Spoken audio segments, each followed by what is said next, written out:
chantons Alléluia. Le Christ est ressuscité, le Christ nous a libérés, chantons Hosanna. Le Christ est ressuscité, le Christ nous a libérés, chantons Alléluia. Le Christ est ressuscité, le Christ nous a libérés, chantons Hosanna. In nomine Patris et Filii et Spiritus Sancti. Amen. In proebo altare Dei, ad Deum culetificadium et tuta mea. Iudicame Deus et dicene causa meam de gente non santa ab homine inique doloso eroe me, quia tu es Deus fortitudo mea, quare me repulissi et quare crisis in cielo dum affigit me inimicus. Et mite lucem tua me veritatem tua ipsa me deducerunt et aducerunt in monte santum tum et in tabernacula tua, et in proebo altare Dei, ad Deum glorificadum et tuta mea. Confite voce vincitera Deus, Deus meus, quare Christis es anima mea, quae conturbas me, spera in Deo, omnia madum confitevor in salutare voltus mei et Deus meus. Gloria Patri et Filio et Spiritui Sancto, sicut erat in principio et nunc et semper, et in saecula saeculorum. Amen. In proebo altare Dei, ad Deum glorificadum et tuta mea. Adiutorium nos in nomine Domini, qui feci celum et terram. Confiteor de omnipotentia, beati Maria, semper Virgini, beatum Michael, Arcangelo, beatum Ioanne Baptiste. Sanctis Apostolus Petro et Paulo, omnibus sanctis et vobis fratres, qui applicabilis cogitatione verbo et opere, mea culpa, maxima culpa. Ideo precau beata Mariam, semper Virginem, beatum Michaelem, Arcangelum, beatum Ioanne Baptista.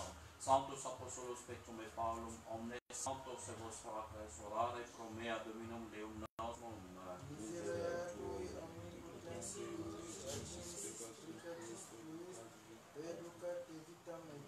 Amen.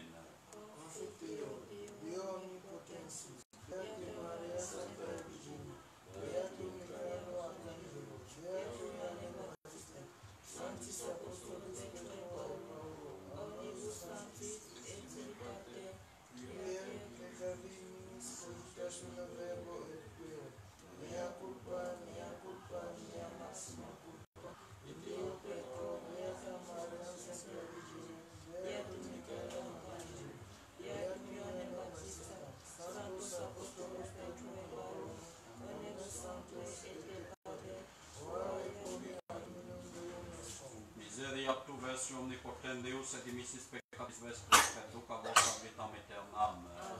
Indulgentiam absolutionem et remissionem peccatorum nostrum, tibiat nobis omnipotens et misericordis Dominus. Deus conversus vivificabis nos, et collegialitabitur. Posene nobis Domine misericordiam tuam, salutarium nobis. Domine exaudi orationem meam, et coram meus adveniat. Dominus vobiscum, et cum spiritu tuo. Oremus.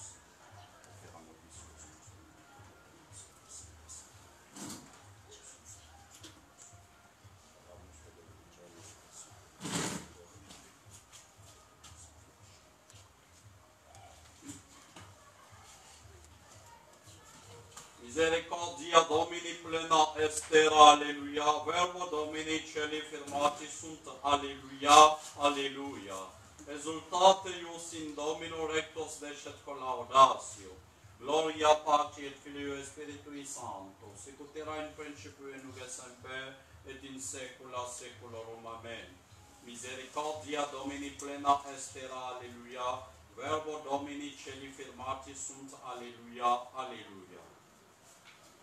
Kyrie eleison. Kyrie eleison. Kyrie eleison. Christe eleison. Christe eleison. Christe eleison. Kyrie eleison. Kyrie eleison. Kyrie eleison. et intera pax omnibus bone voluntatis laudamus te, benedicimus te, adoramus te, glorificamus te. Gracias sagimus sibi proptem aiam gloriam tuam. Domine Deus excelsis Deus Pater omnipotens, Domine Filii unigenite Iesu Christe, Domine Deus eius Dei Filius Patris, Vitoris peccata mundi miserere nobis, Vitoris peccata mundi suscipere preccationem nostram, Miseres ad exenam Patris miserere nobis, Coniam tu solus Sanctus, tu solus Dominus, tu solus Altissimus, Iesu Christe, cum Sanctus Spiritu in gloria Dei Patris. Amen. Dominus vobiscum.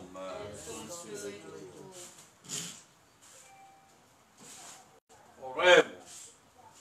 Deus, qui in filii tui humilitate iacentem mundum existi, fidelibus tuis perpetuum concede letitiam, ut cos perpetue mortis eripuisti, casibus gaudis facias per fruis sempiterni.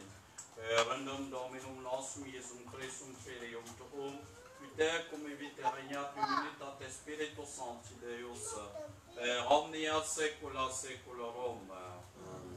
Lectio Epistolae Beati Petri Apostoli. Carissimi, Christus passus est nobis, vobis delinquens exemplum, ut sequamini vestigia eius qui peccatum non fecit nec inventus est dolus, in ore eius qui cum malediceretur non maledicebat, cum pateretur non comminabatur, tradebat autem judicanti se injuste, qui peccat nostra ipse pertulit in corpore suo super lignum a ut peccatis mortui. Justitiae vivamus cuius livore sanati estis, eratis enim sicut oves errantes, sed conversi estis nunc ad pastorem per episcopum animarum vesprarum. Deo gratias. Alleluia, alleluia. Conioperunt discipuli Domini Iesum, in fractione panis, alleluia. Ego sum pastor bonis et cognosco oves meas et cognoscunt me, alleluia.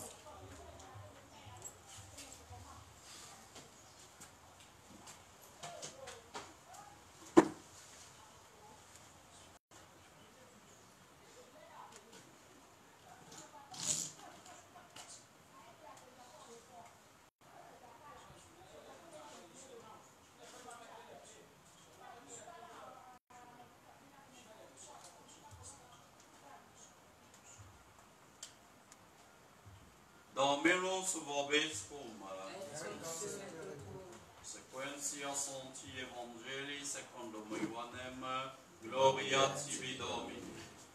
In illo tempore dixit Iesus Phariseis, ego sum pastor bonus pastor animam suam, dat pro vibus suis mercenarius autem, et qui non est pastor, cuius non sunt oves proprie.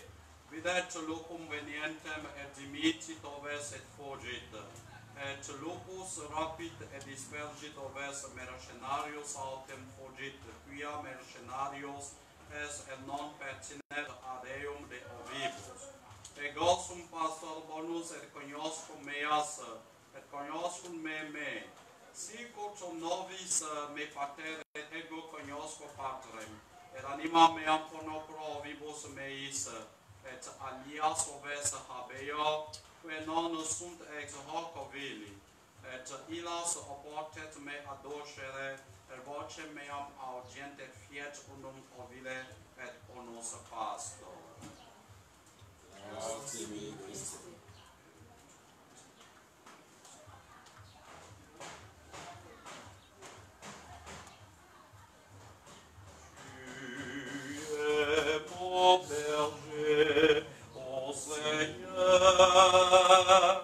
Rien ne saurait manquer, où tu me conduis.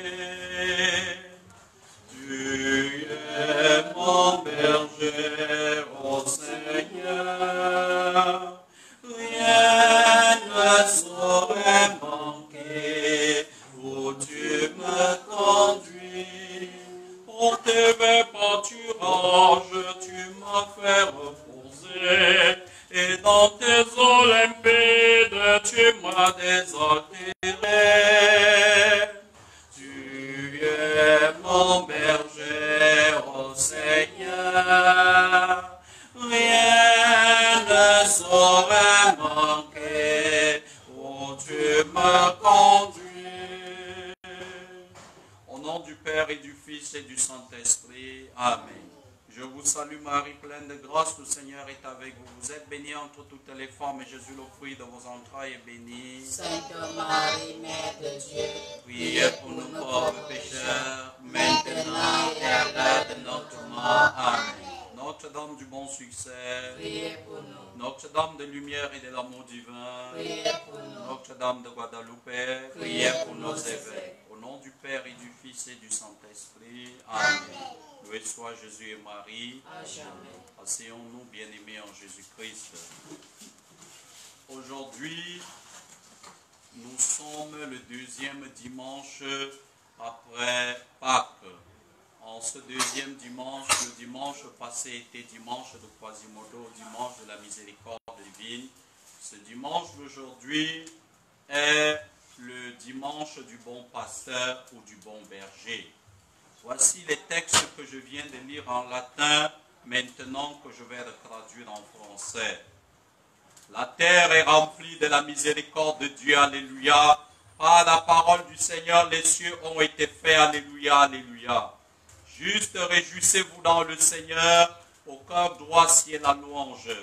La gloire soit rendue au Père, au Fils et au Saint-Esprit, comme il était au commencement, maintenant et toujours et dans tous les siècles des siècles. Amen. La terre est remplie de la miséricorde de Dieu, alléluia. Par la parole du Seigneur, les cieux ont été faits, alléluia, alléluia. Le Seigneur soit avec vous. Prions le Seigneur.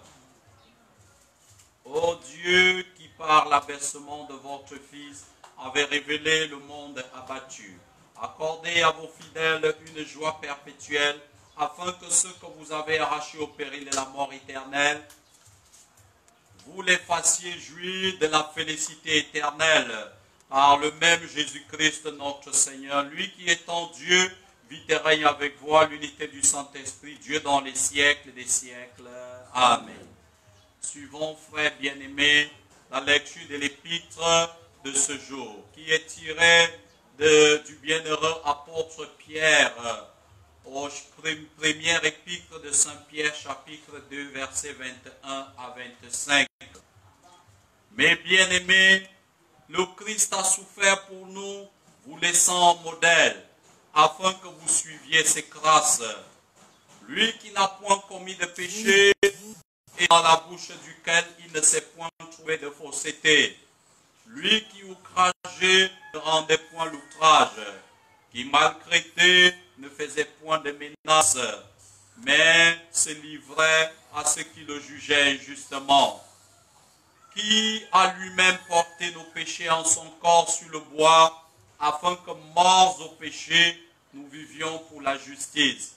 C'est par ces mécrissures que vous avez été guéris, car vous étiez comme des brebis errantes, mais maintenant vous êtes venus à celui qui est le pasteur et l'évêque de vos âmes. Parole du Seigneur, nous rendons grâce à Dieu. Alléluia, alléluia. Les disciples reconnurent le Seigneur Jésus à la fraction du pain. Alléluia. Levons-nous pour la proclamation de l'Évangile.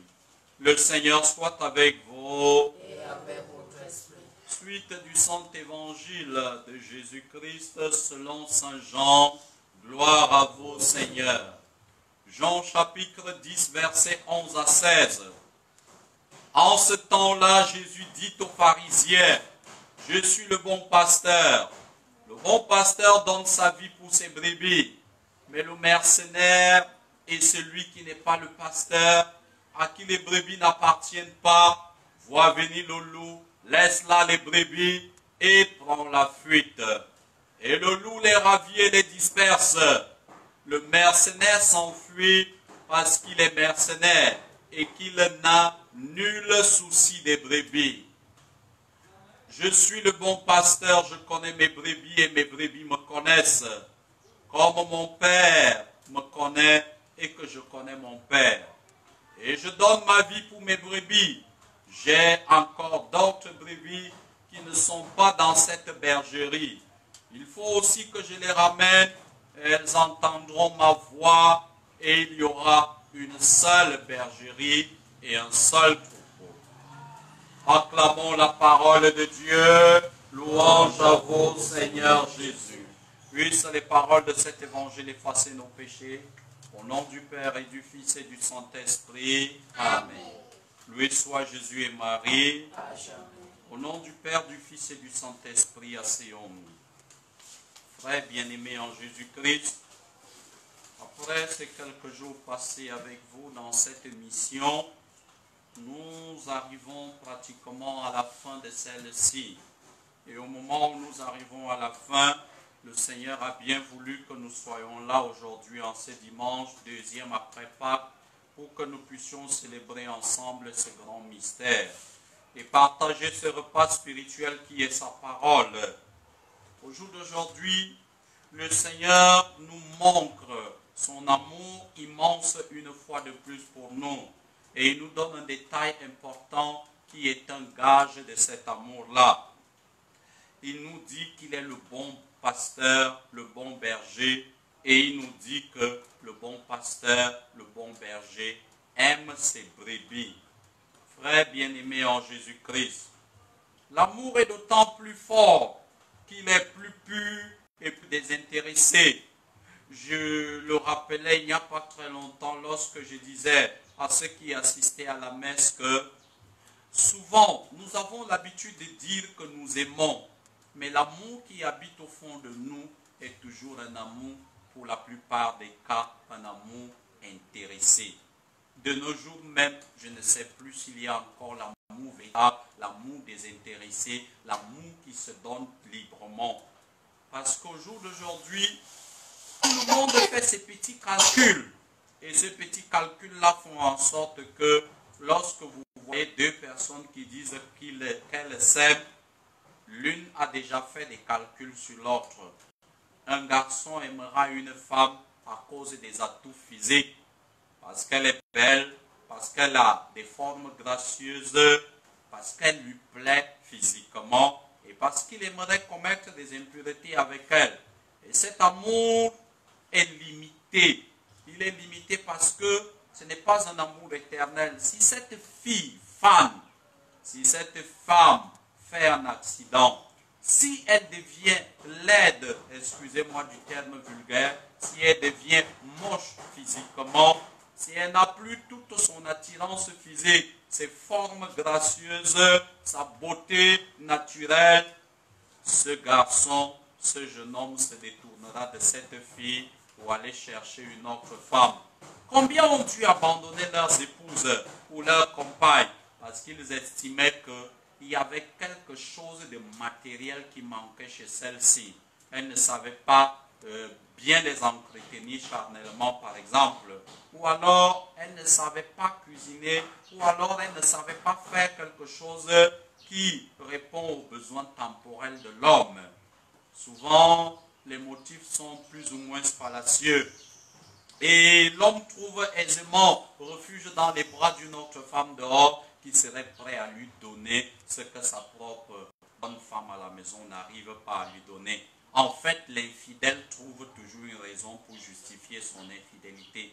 Un peu comme si le mariage n'était pas fait pour le meilleur et pour le pire. Tu aurais dû vérifier ces choses-là avant de t'engager avec elle. Était-elle bonne? Le Seigneur me pardonne. Bonne charnellement parlant? Était-elle bonne matériellement parlant? Est-ce qu'elle pouvait assurer un foyer, prendre soin des choses de la maison?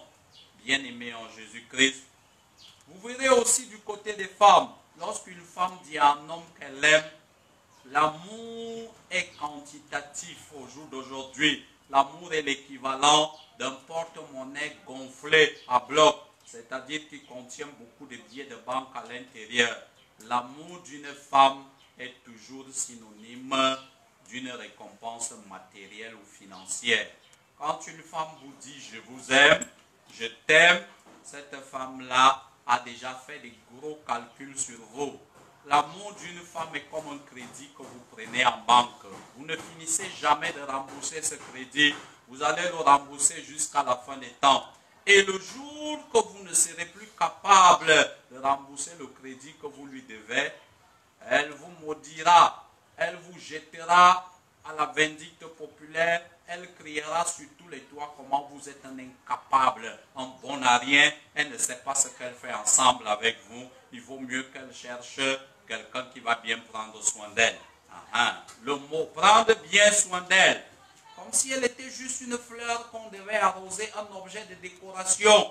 Le sens, le but du mariage a été dévié. Les femmes croient que lorsqu'un homme dit je t'aime, ça veut dire qu'il va prendre soin d'elle. Il va lui donner beaucoup d'argent, les jolis habits, elle va pouvoir faire des belles coiffures, des belles parures, être une star, comme nous avons l'habitude de dire vulgairement, une star entre les mains de cet homme-là. Il va briller, d'autant plus que les hommes sont des grands menteurs. Ils disent souvent aux femmes, ma chérie, et c'est les angoisseurs, parce que quand ils t'angoissent, tu ne te rends pas compte que c'est un menteur. Ma chérie, je vais changer ta vie. Ma chérie, je vais te transformer. Tu vas atteindre le sommet du Kilimanjaro. Je vais faire de toi une star. Tu seras une déesse, une étoile qui va briller dans le ciel. Menteur, menteur. Il ne fait que mentir le temps d'atteindre ses objectifs. Et c'est comme ça que beaucoup de femmes se font abuser. Mais elles ne se font pas abuser tout simplement parce qu'elles sont naïves. Elles se font abuser, c'est comme qui dirait l'arroseur arrosé. Parce que quand elle entend le chiffre, un bandit, un voleur qui lui dit, ma chérie, la jolie maison que tu vois là, c'est pour moi. La voiture que tu m'as vue là où je t'ai envoyé la photo là, c'est pour moi. Oh, il s'est filmé devant la voiture de quelqu'un d'autre. La maison là ne lui appartient pas. Parfois, il a un ami qui habite là-bas. Ils font des efforts d'être amis avec les enfants des riches. Comme ça, quand vous allez arriver, il te dit, attends à la porte, il ne faut pas entrer parce qu'il ne faut pas que mes parents te voient. Parce que mes parents, bah voilà. Et puis le gars entre pour aller saluer son ami et il ressort. Il dit, bon, on peut partir maintenant. Et la petite idiote croit qu'elle a trouvé le jackpot de sa vie. Quand elle va prendre première grossesse, quand deuxième grossesse va ancrer, c'est en ce moment-là qu'elle va découvrir qu'elle avait affaire à un voyou. Un va-nu-pied, un bon à rien du tout. Mais le fait est fait. Pourquoi? Elle est victime de sa propre cupidité. Parce qu'elle croit que amour signifie beaucoup d'argent. Amour signifie un gars bien, qui a jolie voiture, jolie maison et qui peut te mettre en haut et te donner tout ce que tu veux. Donc, bien aimé, au jour d'aujourd'hui, l'amour est essentiellement intéressé, essentiellement matériel, essentiellement charnel. Quand un garçon dit « ma chérie, je t'aime », il ne pense à rien d'autre que des impuretés qu'il va commettre avec cette femme-là. Il ne la voit pas, oui, comme la mère de ses enfants, mais aussi comme la compagne de sa vie, une personne avec qui il va partager les bons moments et les mauvais moments de sa vie. Une personne avec qui il va rire et il va aussi pleurer en même temps. Une personne qui sera là, même dans la misère, même dans la souffrance, quand les temps seront mauvais, elle devra toujours être là. Comme on dit souvent vulgairement en patois, la mouche qui accompagne le cadavre, la mouche qui va avec le cadavre dans la tombe. En fait, c'est ça le véritable amour. Le véritable amour se donne et le véritable amour se sacrifie. Il est plus fort, il est plus pur. Le vrai amour n'a pas de malice. Le vrai amour ne regarde pas les intérêts. Un peu comme ce chant que j'ai souvent l'habitude de chanter. Si je n'ai pas l'amour, je ne suis rien. Si je n'ai pas l'amour, je ne suis rien. J'aurais beau pratiquer la charité, j'aurais beau donner mes biens en aumône, je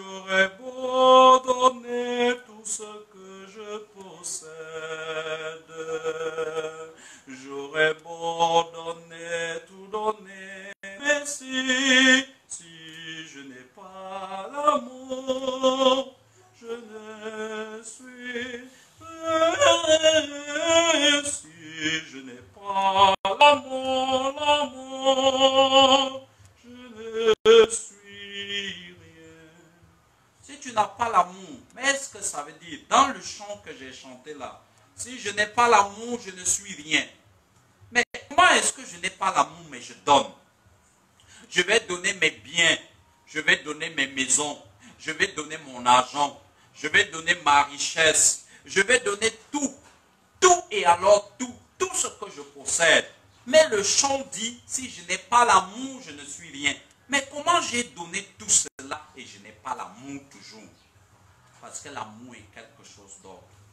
L'amour est quelque chose qui se donne sans attendre une récompense en retour. Ni pour la gloire humaine, ni pour les honneurs terrestres. L'amour est fait juste. L'amour doit avoir cette capacité intérieure-là qu'on appelle la pureté. Il doit être pur. Et il doit être désintéressé. C'est-à-dire, je ne donne pas parce que j'attends quelque chose en retour, mais je donne parce que je suis content de donner. Frère bien-aimé, l'amour dont étant plus fort et plus pur et plus désintéressé, tel fut l'amour de Jésus pour nous. Rien ne l'a rebuté. Oui, parce que l'amour est capable de braver toutes les intempéries. Ni l'envie, ni la haine, ni l'ingratitude. Il a lui-même porté nos péchés. On dit souvent, il y a des gens qui peuvent prendre sur eux de porter les péchés de leurs frères. Oui, il y a des héros. On a des héros nationaux, on a des héros dans nos tribus, on a des héros de famille, on a plusieurs qualités d'héros. Mais la question, ce qui fait la particularité de Jésus-Christ, c'est qu'il n'est pas un héros national, il n'est pas un héros familial, il est un héros mondial. Et non seulement il est un héros mondial, il est un héros intemporel. C'est-à-dire qu'il est l'héros de tous les temps, de tous les hommes, de toutes les tribus, de toutes les races. Il a sauvé les blancs, les rouges, les noirs, les jaunes. Il a sauvé tous les hommes de la terre. Ceux qui étaient avant lui, ceux qui étaient pendant lui et ceux qui sont venus après lui et qui continuent encore à venir. C'est-à-dire que Jésus a porté sur lui les fardeaux de tous les hommes sans aucune exception. Il n'a pas fait assertion de certains pour dire, voilà, comme les Juifs attendaient un sauveur tribaliste. C'est pour cela que je voudrais encore attirer notre attention ici à ceux qui s'adonnent aux religions animistes ou alors aux religions on va dire, on les appelle comment? Ils disent des slogans, Otep et Ocre, les religions traditionnalistes africaines. Ils promeuvent et ils demandent, il y a beaucoup de gens qui sont tombés dans ce piège, ils demandent aux gens de revenir aux religions traditionnelles. Pourtant, dans ces religions traditionnelles-là, ces religions ont un défaut à l'intérieur. Ces religions ne sont pas parfaites parce que déjà, au départ, ce sont des religions de haine. Ce sont des religions tribalistes et ce sont des religions racistes. Moi, je les appelle le Ku Klux Klan africain. En fait, les Noirs veulent prendre la revanche sur les Blancs en disant les Blancs nous ont maltraités, les Blancs nous ont chosifiés, les Blancs nous ont fait ceci, ils nous ont réduits en esclavage, ils nous ont imposé leur Dieu, ils sont venus avec leur Dieu blanc et ils nous ont imposé. Nous, on avait nos propres dieux, nous, on avait nos propres cultures, nous, on avait nos propres traditions. Alors je dis, interrogeons nos dieux et interrogeons nos traditions. Avant l'arrivée du christianisme, il y avait quoi avant? Il y avait quoi avant? Il y avait la haine. C'est-à-dire un peuple se dressait contre notre peuple. Les dieux d'un village demandaient, déjà ils commençaient à en tuer leurs propres frères. Les esprits sont très fâchés. C'est pour cela qu'il n'y a pas de récolte. C'est pour cela que le soleil ne tombe pas. Pour que les esprits soient apaisés, il faut leur sacrifier des jeunes filles vierges. On prenait des jeunes filles qu'on allait sacrifier. Les dieux, ces dieux-là se ressourçaient avec le sang humain, le sang des innocents qu'il fallait mettre à mort. Cette jeune fille qu'on tuait là, son crime était quoi? Parce qu'elle était vierge. Ces gens qu'on mettait à mort n'avaient commis aucun crime, juste d'être au mauvais endroit, au mauvais moment. Et pour apaiser la colère des dieux qui ne vivaient que du sang. Et ces dieux-là dressaient un peuple contre notre peuple. Il y avait des guerres partout sur la terre. Pour oui ou pour non, il fallait verser le sang à ces dieux-là.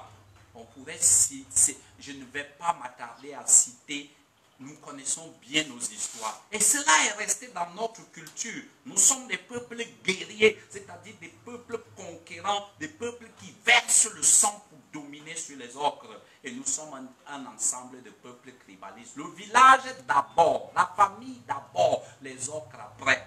Pour sa famille, l'Africain était prêt à tout, à tous les sacrifices possibles. Pour sa tribu, l'Africain était prêt à tous les sacrifices. Maintenant, c'est ça qu'il y avait avant. Quand un roi mourait, il fallait l'enterrer avec ses veuves, certaines de ses veuves, parce qu'il fallait qu'il aille continuer à vivre sa vie terrestre de l'autre côté là-bas. Ces femmes n'avaient pas demandé à être tuées, elles voulaient vivre, mais on les obligeait. On mettait même des esclaves avec lui là dans la tombe pour qu'il parte avec ses esclaves pour aller continuer son royaume de l'autre côté. Nos religions étaient basées sur le sang et versaient régulièrement le sang. La soif du pouvoir reposait essentiellement sur le sang. C'était des religions de cupidité. Elles étaient cupides. Elles entraînaient l'homme à l'égoïsme, à l'égocentrisme, qui ne sont pas des valeurs, mais des vices. Mais maintenant, la religion chrétienne, nonobstant le fait que Jésus est blanc, oui, on va dire ça comme ça, mais est-ce que Jésus est réellement blanc? Jésus n'est pas blanc. Dans sa divinité, Dieu est un pur esprit. Il n'est ni rouge, ni jaune, ni blanc, ni noir. Il est Dieu. Et si Dieu est Dieu, Dieu n'a donc pas de tribu, Dieu n'a donc pas de race. Ça le place au-dessus de nos petites haines tribales et ocres. Maintenant, on revient à la doctrine de Jésus-Christ. Pendant que nos doctrines africaines demandent de préserver le village d'abord, de s'intéresser aux intérêts du village au détriment des intérêts du monde entier, Jésus-Christ dit dans sa parole que tous les hommes sont égaux. Il promeut les valeurs, il ne promeut pas les vices, il ne demande pas de tuer. Dans la Bible, vous n'allez pas lire un passage de la Bible qui dit les blancs sont supérieurs aux noirs. C'est pour cela que les blancs doivent tuer les noirs. Les Blancs nous ont apporté la Bible avec un esprit naturaliste. Moi, je peux prendre la Bible au jour d'aujourd'hui. Est-ce que nous ne voyons pas la même chose au jour d'aujourd'hui avec nos propres frères noirs qui ont pris la Bible? Ils ont dit, ok, les Blancs sont venus nous donner la Bible avec un esprit dévié, un esprit tordu. Nous-mêmes, on va régresser les choses. Régresser les choses là maintenant, c'est ça qui fait que quelqu'un fait un seul culte, 10 quêtes. Il y a la quête pour papa pasto, la quête pour maman pasto, la quête pour la chaussure de papa pasto, la quête pour les enfants de papa pasto. Il dépouille ses propres soi-disant fidèles. Et non seulement ça, on voit les exagérations de ça au jour d'aujourd'hui. Je n'entrerai pas dans les détails de ça, c'est tellement énorme. Ça nous prendrait toute une messe. Tellement les exactions sont énormes qu'on se pose la question si ces gens sont vraiment des serviteurs de Dieu. Un petit tour au Nigeria, un petit tour au Gabon, un petit tour, je ne sais pas dans quel pays d'Afrique où on fait la magie et ils reviennent là-bas avec des super pouvoirs du mouchoir ou de la bague ou du pantalon qu'on insère à l'intérieur de la main. Quand ils soulèvent la main comme ça, ils l'agitent, vous tombez tous dans la salle. Et quand vous êtes tombés là, il fait des prophéties mensongères et puis il dit, venez donner l'offrande prophétique. Ça commence à partir de 50 000 francs. Toi-même, tu gagnes combien pour donner l'offrande prophétique de 50 000 francs? C'est comme ça que les gens se retrouvent dans la misère, sont complètement dépouillés de tout ce qu'ils ont. Et ça ne s'arrête pas là. Les gars, maintenant, là, on les voit tous les jours à la télé, dans les réseaux sociaux. Ils ne marchent plus à pied. Quand il arrive, on dit, papa est en train de venir. Vous vous couchez au sol, carrément. Depuis le dehors jusqu'à l'intérieur de son temple, le gars marche sur vous, il vous piétine avec ses propres pieds. Est-ce que Jésus même a fait des choses comme ça? Au jour d'aujourd'hui, le fléau africain, le fléau qui détruit l'Afrique, ce sont les églises prétendument chrétiennes, ces sectes qui foisonnent et qui pilulent un peu partout. Au jour d'aujourd'hui, tous les gourous, les satanistes sont devenus chrétiens. Tous les anciens marabouts portent déjà sur eux des habits d'hommes de Dieu pour bien frapper au nom de Jésus, pour bien arnaquer au nom de Jésus et pour bien dépouiller les gens au nom de Jésus. Et c'est comme ça qu'ils volent les étoiles des gens, les mémoires des gens. La plupart des gens qui vont dans ces choses deviennent cinglés, tout simplement. Moi, j'en connais beaucoup autour de moi, même dans ma famille. Il marche sur la route, il bavard. Il est déjà complètement fou. Son argent, même son enfant, il n'envoie pas à l'école. Il ne fait rien de bon de sa propre vie. Tout ce qu'il ne réfléchit que sur une seule chose. Ouais, il y a une grande convention à tel endroit. Il faut que je prépare ma dîme. Je dois préparer mon offrande prophétique. Le pasteur, le grand pasteur tel, a dit que le tout ci, c'est très grave.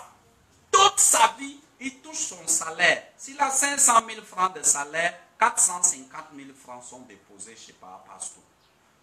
Il n'a pas de vie. Il est un esclave spirituel qui travaille pour l'enrichissement de ces gens-là. Est-ce encore les Blancs? Les Blancs, au moins, s'ils sont arrivés, oui, eux aussi, ils ont fait pour eux, on peut dire.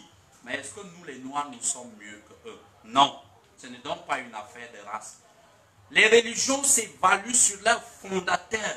Est-ce que Jésus s'est enrichi sur les gens?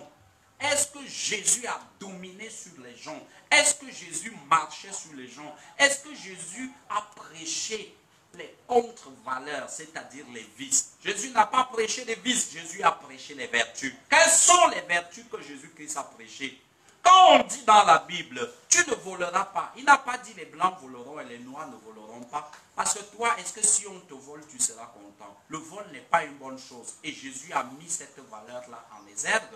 Et Jésus dit encore, tu ne mentiras pas. Est-ce que le mensonge est bien? Quand tu mens, tu fais du tort à quelqu'un. Le mensonge est synonyme de crime même à un certain moment. Tu peux raconter un mensonge sur quelqu'un. Quand tu racontes ce mensonge-là sur cette personne-là, c'est pour que cette personne soit mal vue. Et une fois que cette personne sera mal vue, c'est un crime que tu as commis. Les gens qui vont le détester, les gens qui vont le voir comme un sorcier, comme un criminel, alors qu'il n'en est rien. Parfois, c'est la jalousie qui pousse à faire tout cela.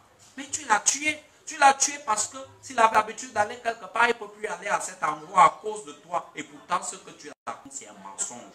Et c'est comme ça que Jésus dit que le mensonge n'est pas bien.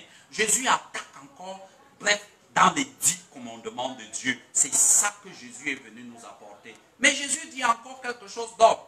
C'est cette chose-là c'est sur cette chose-là que les gens font la confusion au jour d'aujourd'hui. Les esprits faibles et les esprits pervers pensent que Jésus est venu légaliser n'importe quoi au nom de l'amour. Il y a le vrai amour, il y a le faux amour.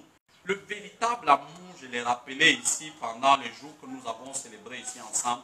Le véritable amour consiste à montrer à quelqu'un le chemin du bien, celui qui va lui apporter le salut de son âme. Le véritable amour ne consiste pas à demander aux gens de rester assis dans leur péché sans sortir de là. Parce que si tu restes assis dans ton péché, tu vas aller brûler en enfer. Est-ce que Jésus est venu pour amener les gens en enfer?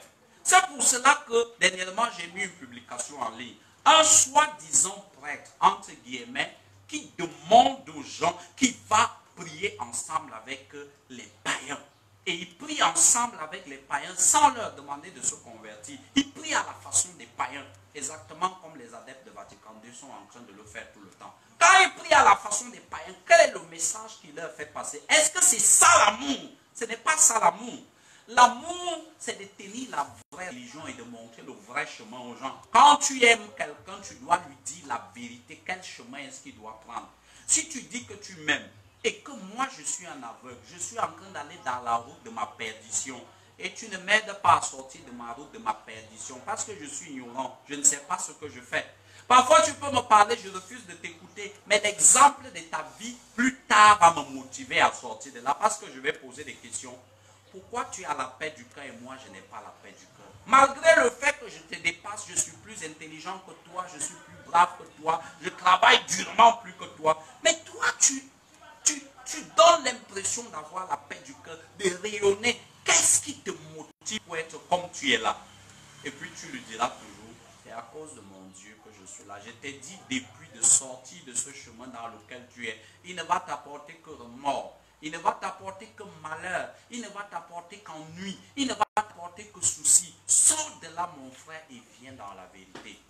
Le chrétien est un missionnaire dans le monde que Jésus a envoyé. Pour être la lumière, vous êtes la lumière du monde. Pour apporter la vérité aux gens. C'est ça la vraie charité. La charité ne consiste pas à laisser les gens dans leur vomi, dans leur péché. Ça, c'est l'indifférentisme religieux. Et c'est exactement ce que les adeptes de Vatican II font. On ne peut pas les suivre dans l'indifférentisme religieux. Alors, frères bien-aimés en Jésus-Christ, Le véritable amour consiste à montrer le vrai chemin aux gens. Et s'il le faut, à donner sa vie pour ce véritable chemin qu'on est en train de montrer aux gens. Et c'est exactement ce que notre Seigneur Jésus-Christ a fait. Les religions donc africaines ne peuvent pas un seul instant se comparer à la véritable religion. Elles sont fausses.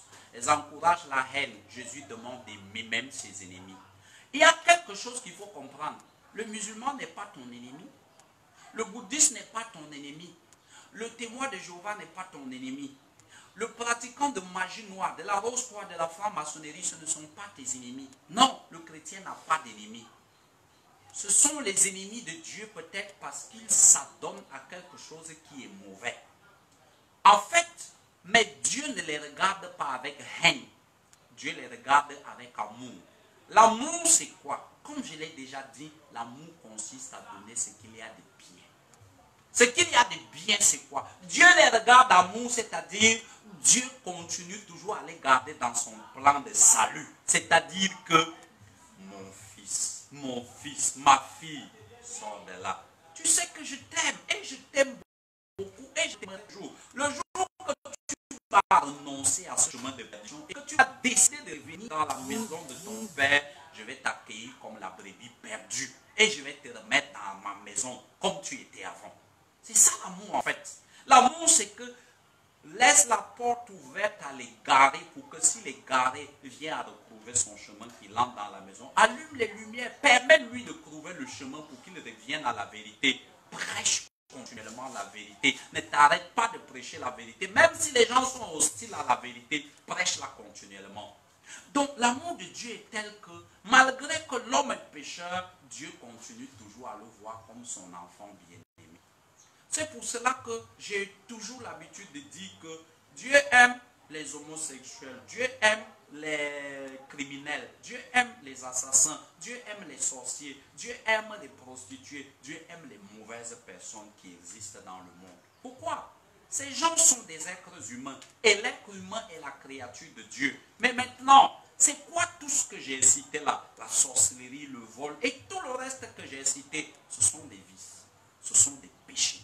C'est ce qui va à l'encontre de la volonté de Dieu. Mais est-ce que parce que Dieu aime l'homme, il aime aussi le péché de l'homme?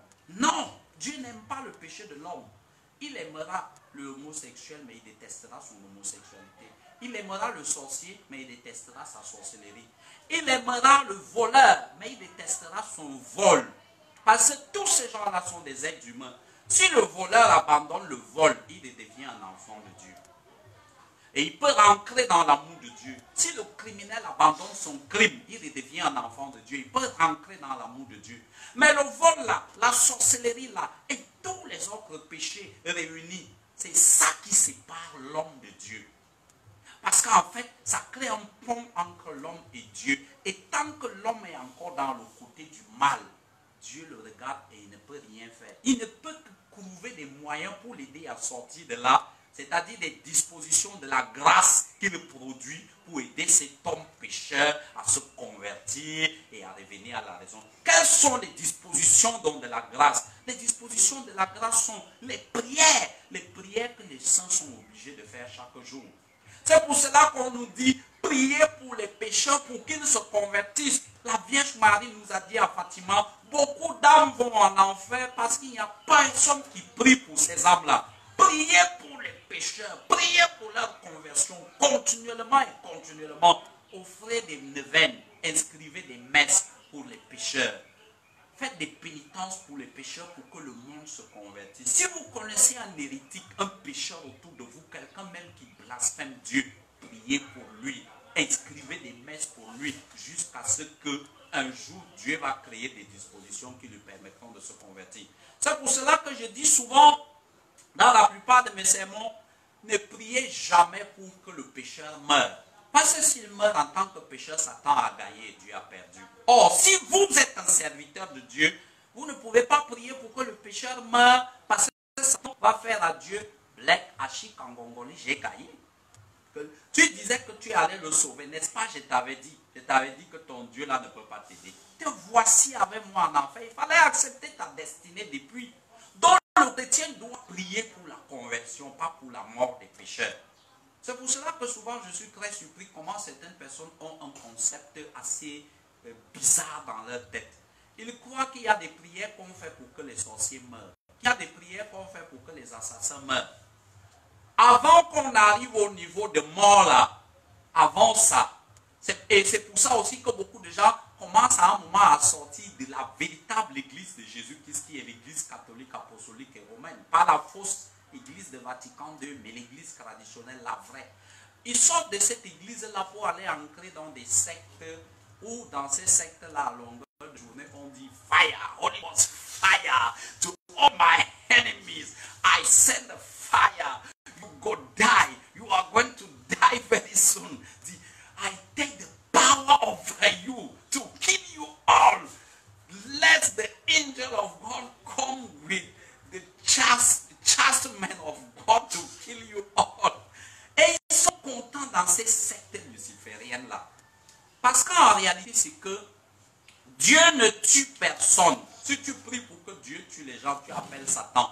Dieu ne tue personne. Mais Dieu fait quelque chose par contre. Ce que Dieu fait, quand on dit qu'envoie le feu, que le feu touche les gens. Je l'ai rappelé ici, lors que je ne peux pas ici, à Douala, à Yaoundé, et puis dans d'autres missions. Ce que j'ai rappelé, c'est que lorsque nous invoquons le sang de Jésus-Christ sur les pécheurs, nous n'invoquons pas le sang de Jésus-Christ sur les pécheurs pour qu'il les brûle. Comme on dit souvent, le sang de Jésus qui brûle les démons, le sang de Jésus qui détruit les sorciers, il ne les détruit pas. Le sang de Jésus-Christ détruit la sorcellerie, mais pas le sorcier.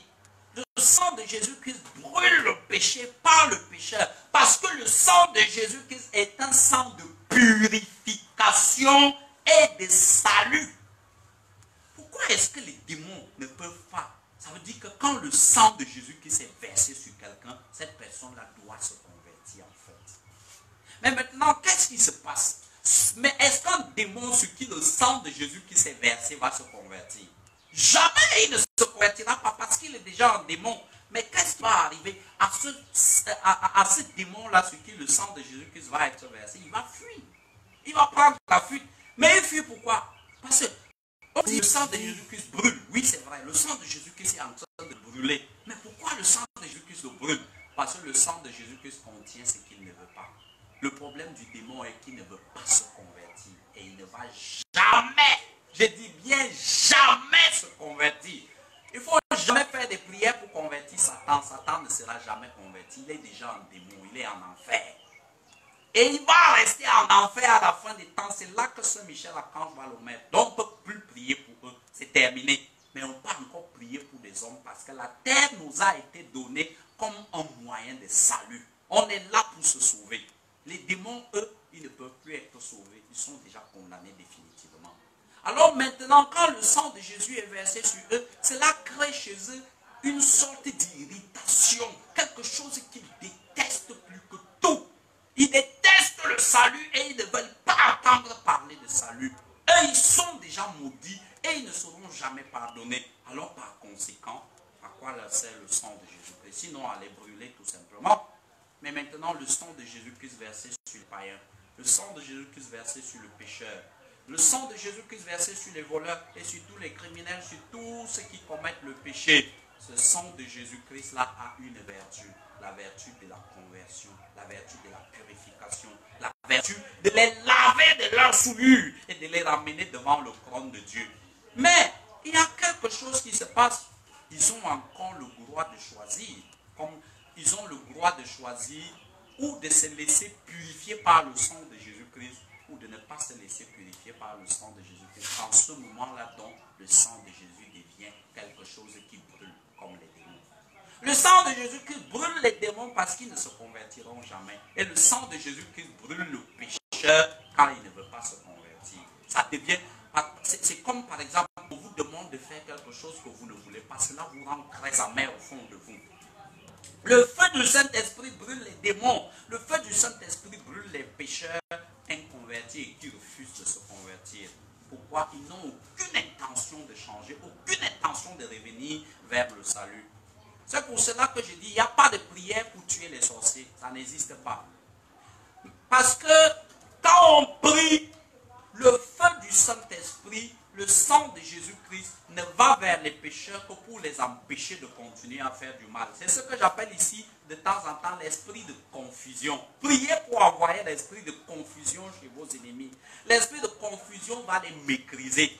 L'esprit de confusion va les empêcher de continuer à faire du mal. Ça veut dire que quoi? Chaque fois qu'ils voudront faire du mal, ils vont voir le feu du Saint-Esprit. Chaque fois qu'ils voudront faire du mal, ils vont trouver le sang de Jésus-Christ. Et comme ils sont mauvais, comme ils sont enracinés dans le mal, le sang de Jésus-Christ va les mettre en fuite. Ce qui veut dire qu'en réalité, si tu pries et un sorcier meurt, c'est pas parce que tu as décidé de le tuer dans ta prière qu'il est mort. Tu ne peux pas le tuer. Et quand tu as invoqué le Saint-Esprit ou le sang de Jésus-Christ contre les méchants, ce n'est pas le sang de Jésus-Christ qui les tue. Ce n'est pas le feu du Saint-Esprit qui les tue. Vous savez ce qui les tue?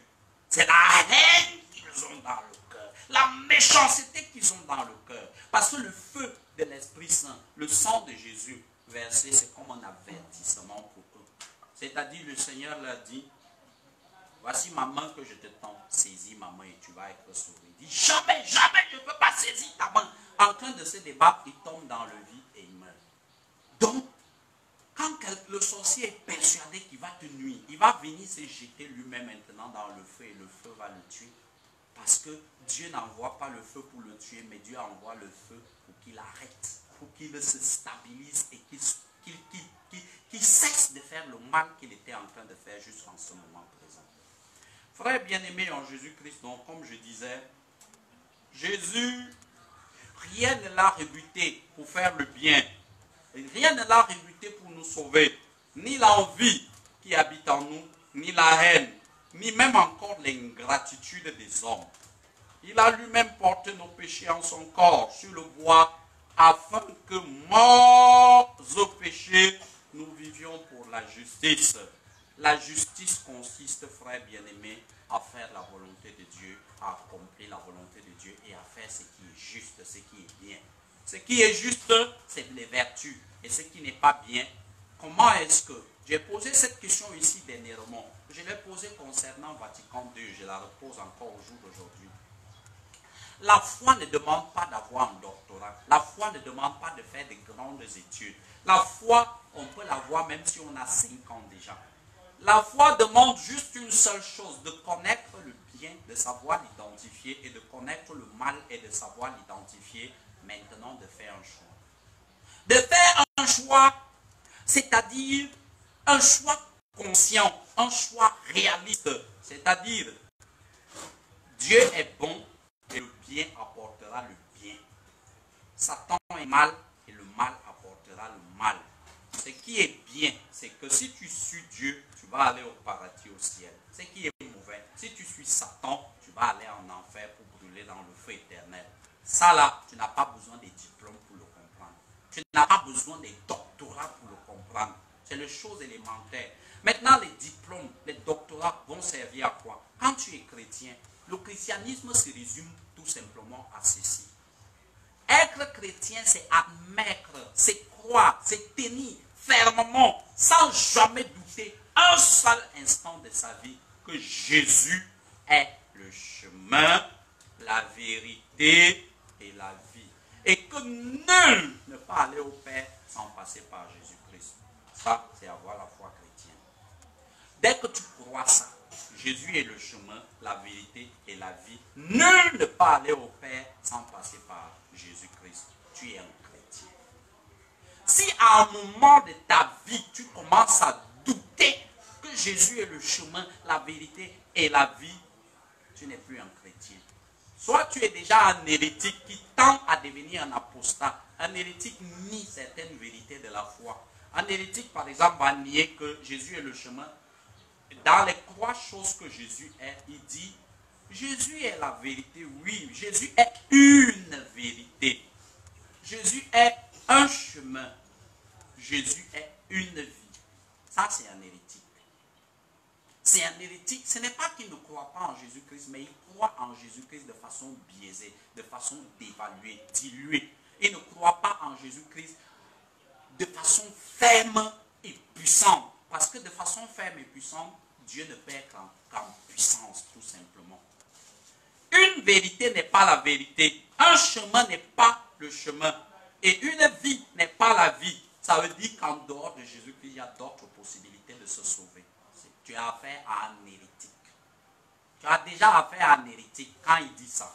Mais si maintenant il met en pratique ce qu'il dit, il cesse même d'être un hérétique, il devient un apostat.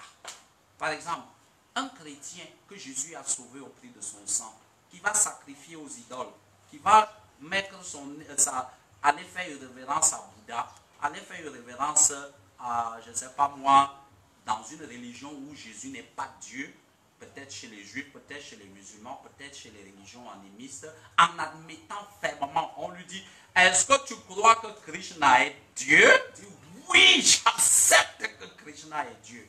Ça, c'est l'apostasie. Il a rejeté son Dieu, qui est Jésus-Christ.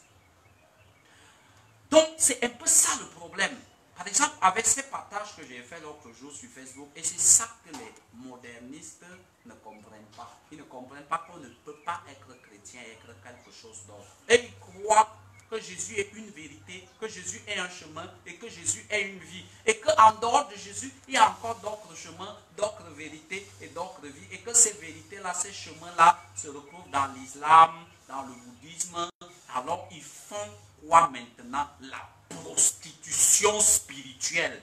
Ils se prostituent avec les ocres, les faux dieux. Ils se prostituent avec les fausses croyances du monde. Ils n'élèvent pas le Christ pour en faire Dieu qu'il est, mais il le rabaisse au niveau des créatures, au niveau des êtres. Est-ce que vous voyez? C'est ça le péché de Vatican II. Pour résumer, c'est quoi Vatican II? Vatican II est le Christ découronné et sa couronne est éparpillée au sol. Vatican II, c'est prendre le Dieu tout-puissant et le mettre au même niveau avec tous les autres faux dieux. C'est prendre le Créateur et le comparer aux créatures. Vatican II, c'est prendre l'alpha et l'oméga et le mixer avec quelque chose d'autre. Pour eux, il est l'alpha peut-être, mais il n'est pas l'oméga. Ou alors il est l'oméga, mais il n'est pas l'alpha. C'est ça Vatican II en fait. C'est la négation de la toute-puissance de Dieu. C'est le rejet du sacrifice du Christ sur la croix. Il n'y a rien de plus abominable que cela. Parce que là, on tombe déjà même dans l'apostasie qui est le rejet complet de la véritable foi chrétienne. Donc, frère bien-aimé en Jésus-Christ, voilà en quelques mots, simplement. Donc, comme j'ai dit, on n'a pas besoin d'un doctorat pour comprendre cela. On a besoin maintenant d'un doctorat. Pourquoi? Pour être capable d'expliquer de plusieurs façons, en plusieurs langues, ce qui signifie Jésus est le chemin, Jésus est la vie et Jésus est la vérité. Par exemple, un jour, un musulman va m'aborder, il va me demander, pourquoi est-ce que vous dites qu'un seul Dieu est partagé entre trois personnes, le Père, le Fils et le Saint-Esprit? Bientôt, nous serons à Sainte Trinité. Je donnerai une explication plus ample là-dessus. Un seul Dieu est partagé en trois personnes, mais reste un seul Dieu. Pourquoi? Parce que ce sont les manifestations extérieures d'un même Dieu qui nous sont parvenus. Nous qui vivons par l'essence, ce Dieu-là, il est le Père, parce qu'il s'est manifesté en nous comme étant le Père de nos pères, comme étant le Créateur de toutes les choses. Alors on l'a appelé Dieu le Père.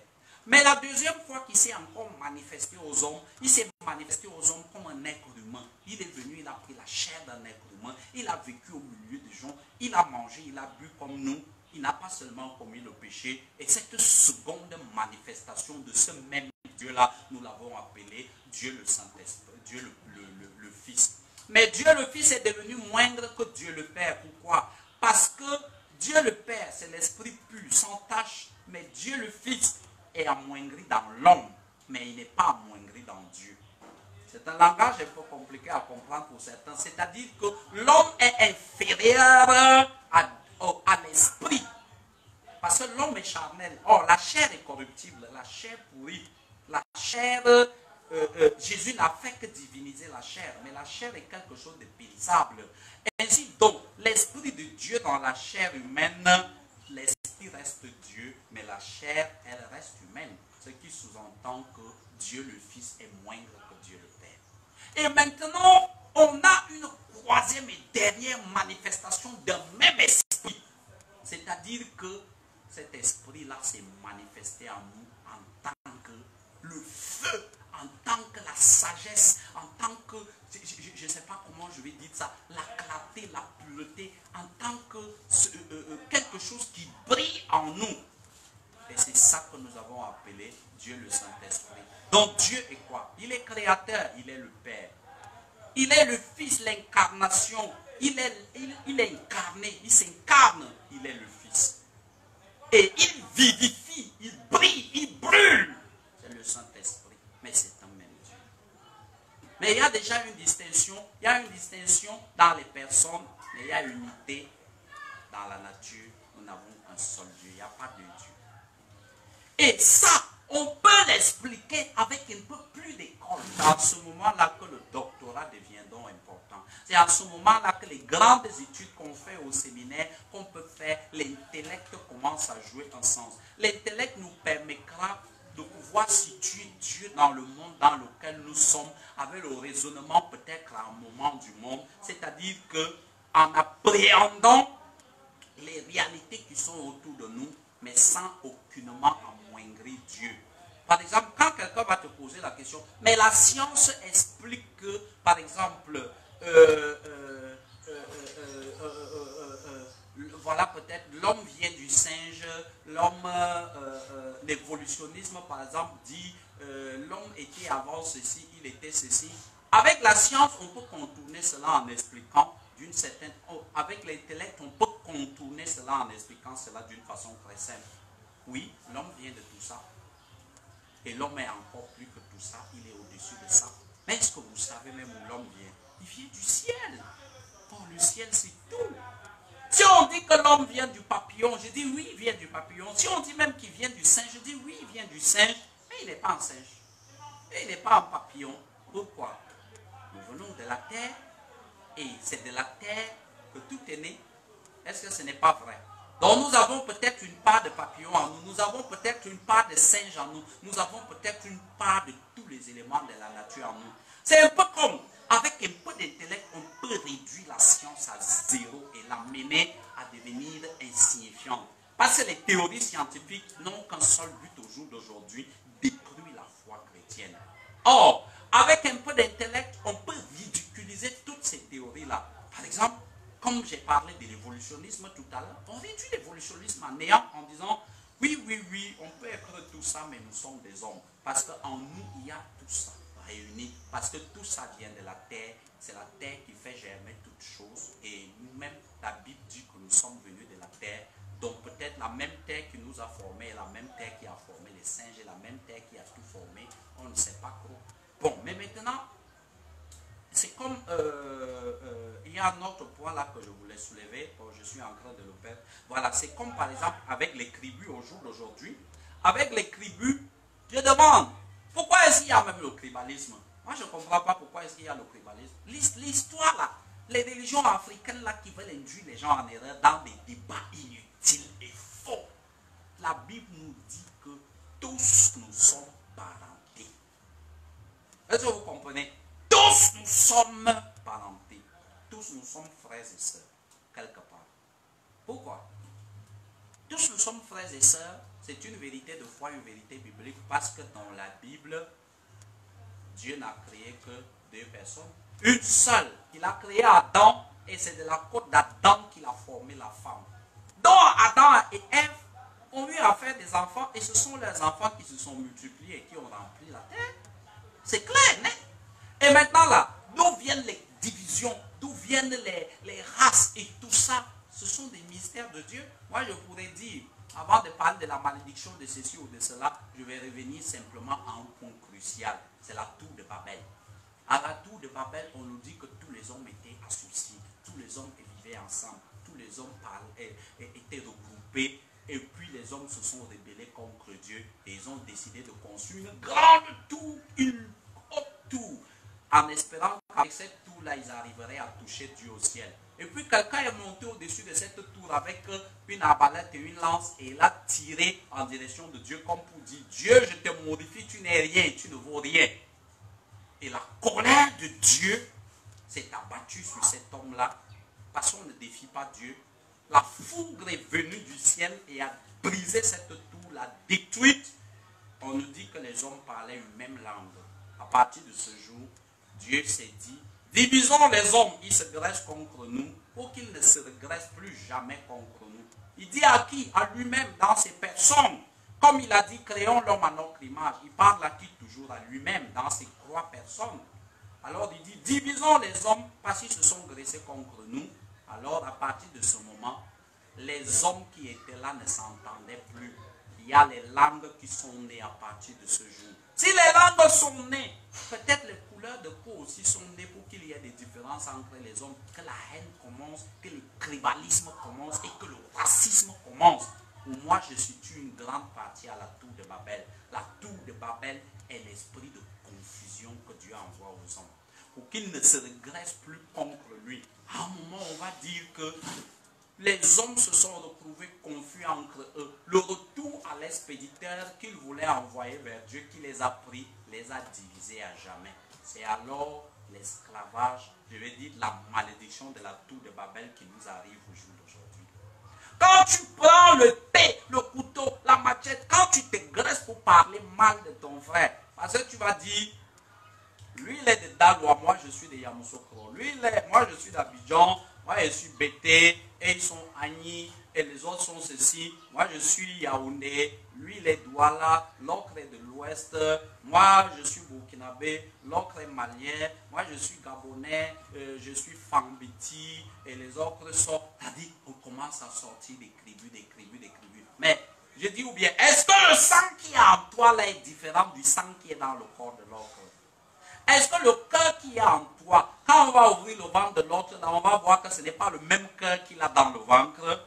Est-ce que quand tu vois quelqu'un qui est blanc là ou qui est brun, donc si on prend son organe de blanc là, on met chez toi, chez le noir, si on vole ton rein là, on lui donne, ton rein ne va pas fonctionner chez lui parce qu'il est blanc.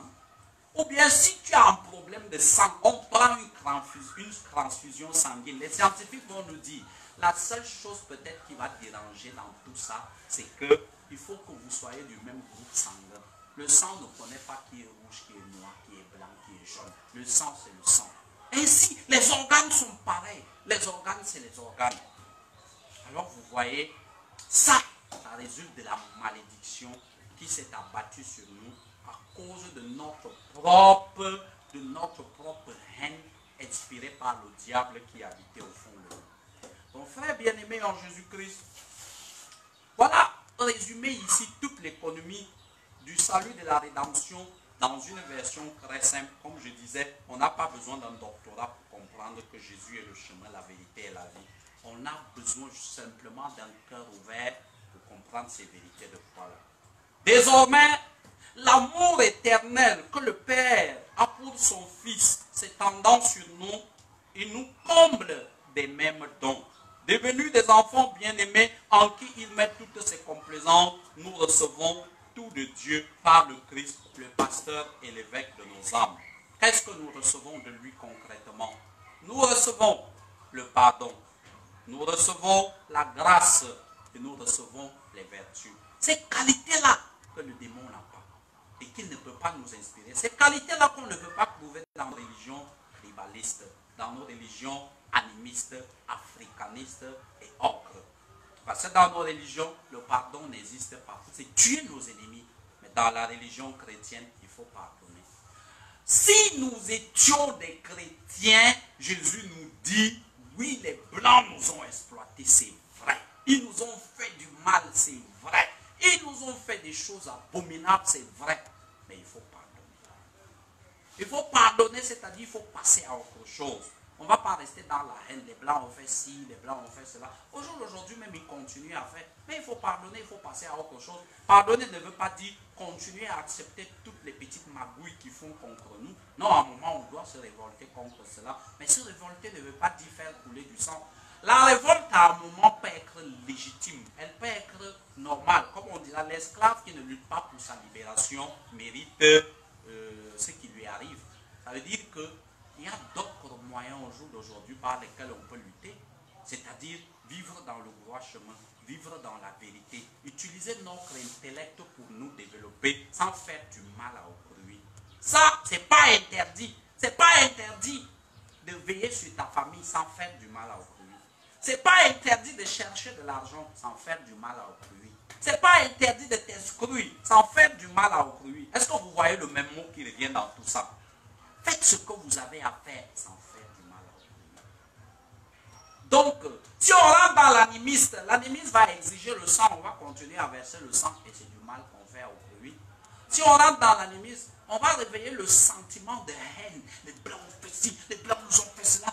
Dont le temps est venu, mes frères, de prendre les armes pour finir avec. Et on va revenir dans les guerres. Or, le christianisme ne nous demande pas cela. Le christianisme a une première valeur qui s'appelle le pardon. Pardonne à tes ennemis. Pardonne à ceux qui t'ont fait du mal. Pardonner ne veut pas dire va montrer ton cou pour qu'il coupe. Pardonner veut dire passe dessus et avance. Continue ta vie tout simplement.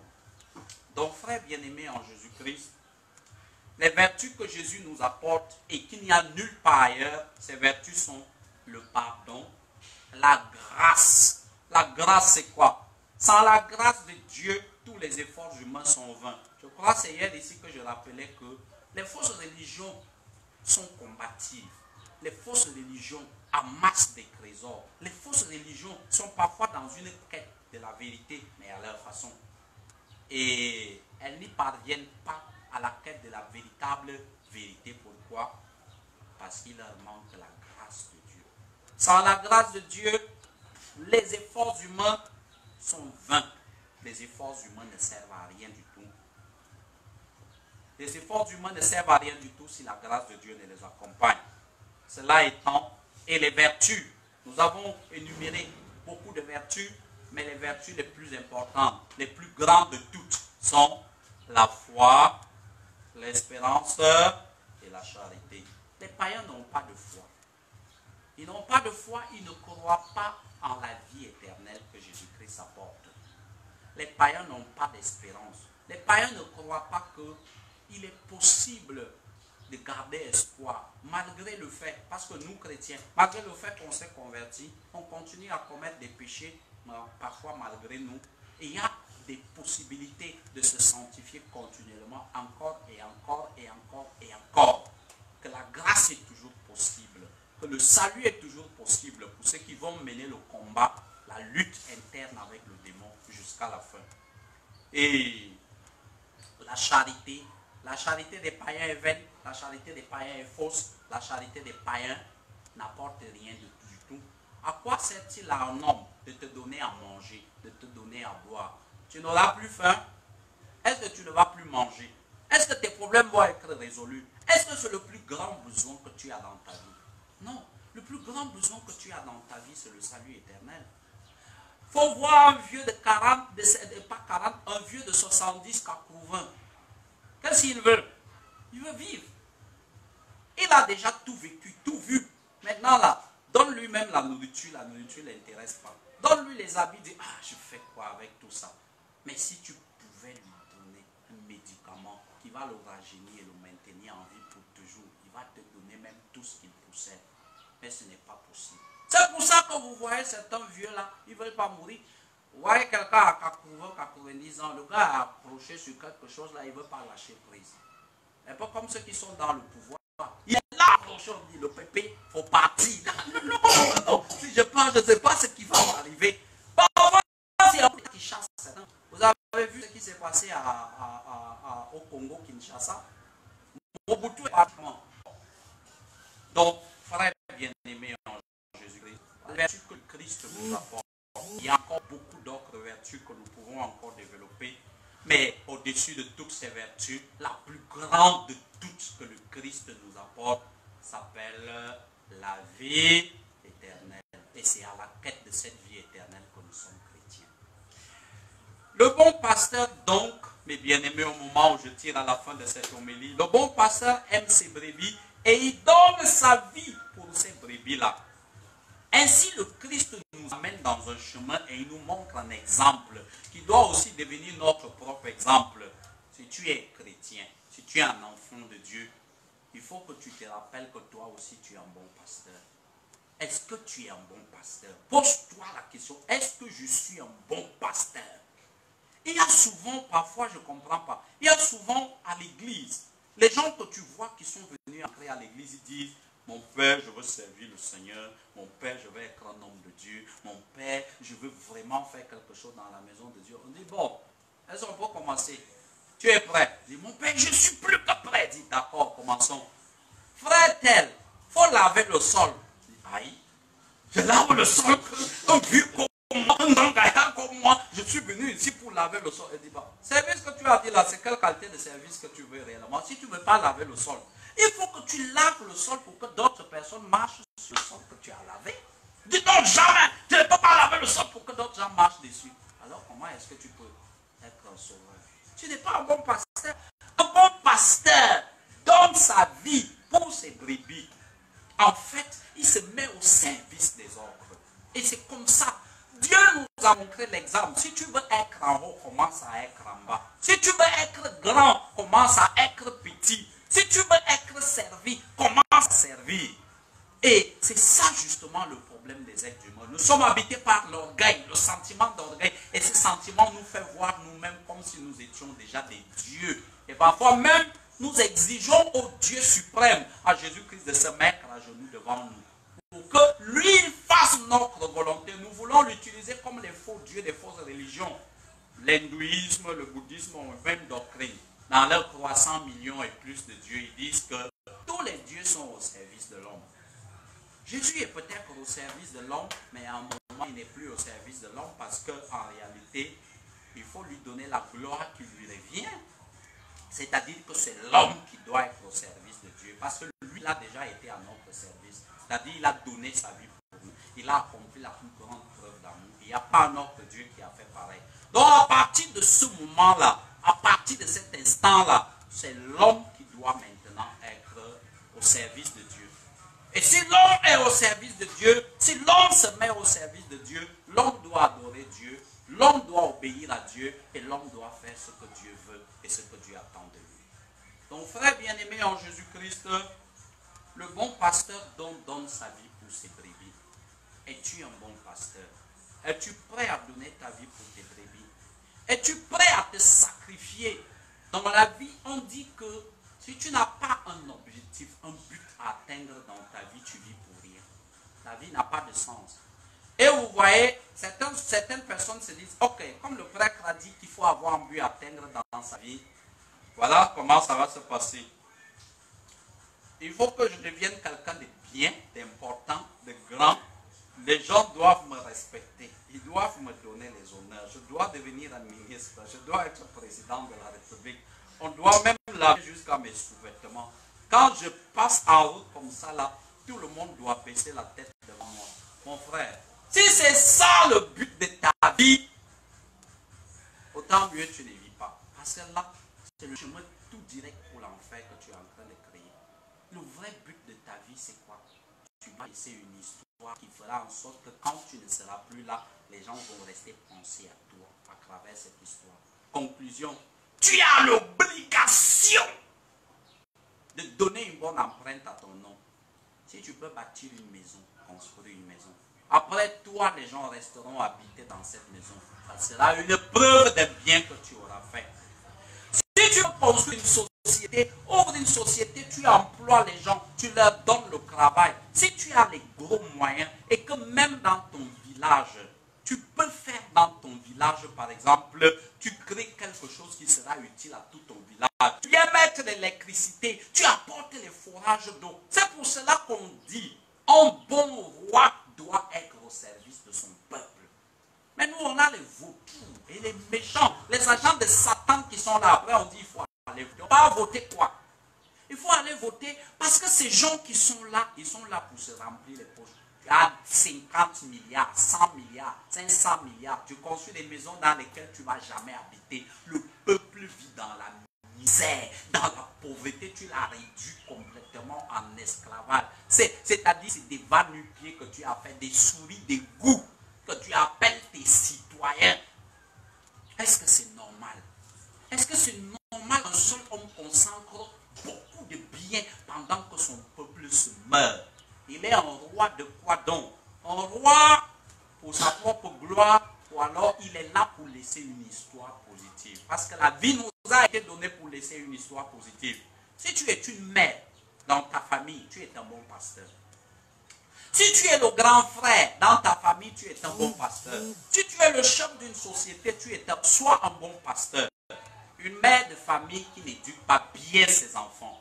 Une mère de famille qui ne donne pas les valeurs sûres à ses enfants. Ton enfant vole, au lieu de le punir même sévèrement et lui dire que le vol n'est pas bien, quand les gens viennent pour se plaindre, l'enfant de qui vole? Mon enfant ne vole pas. Parce que moi, comme moi, le gars ne